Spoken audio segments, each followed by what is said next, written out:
18 জুলাই 2024 শিক্ষার্থীদের আন্দোলনে ছিল কমপ্লিট শাটডাউন কর্মসূচি। পাবলিক বিশ্ববিদ্যালয়ের আবাসিক হল বন্ধের ঘোষণায় আন্দোলনে নতুন মাত্রা যোগ করে বেসরকারি বিশ্ববিদ্যালয়ের শিক্ষার্থীরা। তাদের সঙ্গে বিভিন্ন জেলায় কলেজ ও স্কুলের শিক্ষার্থীরাও যোগ দেয় শাটডাউন কর্মসূচিতে। আন্দোলন এগিয়ে নিতে বেসরকারি বিশ্ববিদ্যালয়ের শিক্ষার্থীদের সঙ্গে যুক্ত হয় বিভিন্ন ছাত্র সংগঠন। আন্দোলন দমাতে এদিন 19 আন্দোলনকারীকে হত্যা করে স্বৈরাচার শেখ হাসিনার অনুগত বাহিনী। সেদিনের কিছু কথা তুলে ধরছেন সাকিবুর রহমান।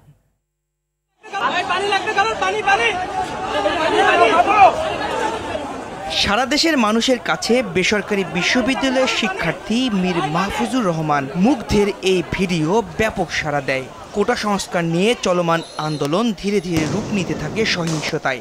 18 জুলাই 2024 এদিন সর্বাত্মক অবরোধ কর্মসূচি ঘোষণা করা হয়।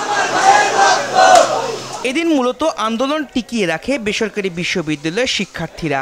রাজধানীর মিরপুর, উত্তরা, বাড্ডা, মগবাজার, মৌচাক, যাত্রাবাড়ি সহ বিভিন্ন এলাকায় আন্দোলন কর্মসূচি সফল করে বিশ্ববিদ্যালয়, কলেজ ও স্কুলের শিক্ষার্থীরা। বছর ঘুরে এমন দিনের স্মৃতির কথা তুলে ধরেন সেদিনের আন্দোলনে থাকা শিক্ষার্থীরা। সে সময়ে আন্দোলনে যাওয়ায় বিভিন্নভাবে হুমকির শিকার হতে হয় তাদের। আমাকে বলা হয়েছে, ভালো মতো চলে যায়, নয়তো গলা কাটতে কোপাইতে তোরে সময় লাগবো না, তোরে শেষ করতে আমার 1 সেকেন্ডেরও ব্যাপার না। আমি তোর বাসা চিনি, তোরে গাইড করা আমার কাছে কোনো ব্যাপার না। তাও আমি সেই দিক থেকে কোনো থামিনি, কারণ আমার ফ্যামিলি খুবই সাপোর্ট করেছিল আমাকে। পুলিশ আমাদের সাথে যাচ্ছে, তো হঠাৎ করে তারা সামনে গিয়ে আমাদের উপরে গুলি। এমন ছিল যে আমি 3 ঘন্টা তিতাস ব্যাংকে, মতিঝিল তিতাস ব্যাংকে পলাতক ছিলাম। এমনকি আপনার ছাত্র এসে লোকেরা ডাকছিল উপর থেকে যে নামবি না, আজকে দেখে নেব নাম।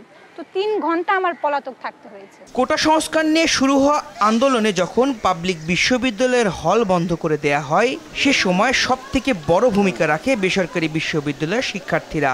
দেশের স্বার্থে আন্দোলনে গেলেও আন্দোলন সফল হবার পর সামনের সারিতে দেখা যায়নি তাদের। প্রাইভেট ইউনিভার্সিটির যারা ছাত্ররা যারা নেমেছি, আসলে তারা কেউ ক্রেডিটের জন্য নামিনি। চিন্তাই করেছি যে এই ম্যাস কিলিং বন্ধ করতে হবে। ছাত্র আন্দোলন বা বৈষম্য বিরোধী ছাত্র আন্দোলনকে ঘিরে আসলে যে ব্যবসাটা হচ্ছে, আসলে তারাই ক্রেডিটধারী আমার কাছে মনে হয়। কারণ আমরা প্রাইভেট বিশ্ববিদ্যালয়ের কেউ তো এখনো পোস্টে নাই, ওরকম বড় কোনো পোস্টে। আন্দোলনটা মোটামুটি স্থমিত হয়ে গেছিল, তখন আমরা দেখেছিলাম যে বাংলাদেশের প্রাইভেট বিশ্ববিদ্যালয়গুলো, বিশেষ করে আমাদের স্ট্যামফোর্ডও অনেক গুরুত্বপূর্ণ ভূমিকা রেখেছে।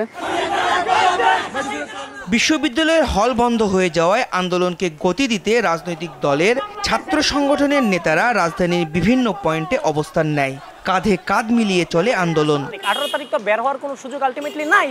তো এখন আমাদের সাংগঠনিকভাবেও নির্দেশনা ছিল যে হচ্ছে যে আমাদের যে এরিয়াতে আছি সেই এরিয়ার ইনস্টিটিউশনের যারা নামবে তাদের সাথে মিলেমিশে আন্দোলনটাকে যেন আমরা প্রভাবিত করার চেষ্টা করি।